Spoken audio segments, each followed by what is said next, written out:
अस्सलामुअलैकुम वरहमतुल्लाहि वबरकातुहू। शहरी इंफॉर्मेशन के देखने और सुनने वालों को दिल की अता गहराइयों से खुश आमदीद कहते हैं। ज़हनी दबाव क्या है?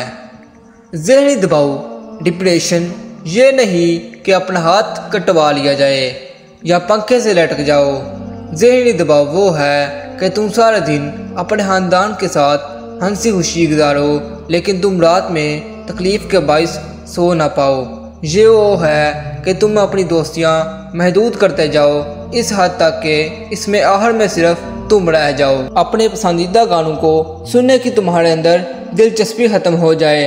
तुम लोगों से इस बारे में बात करना बंद कर दो। ज़हनी दबाव वो है कि तुम्हें पता हो तुम्हारे अंदर कुछ सही नहीं है लेकिन फिर भी तुम उसे ठीक करना ना चाहो। ये होता है डिप्रेशन। ये है ज़हनी दबाव। अल्लाह पाक हम सबको सेहत तंदुरुस्ती वाली लंबी ज़िंदगी अता फरमाए।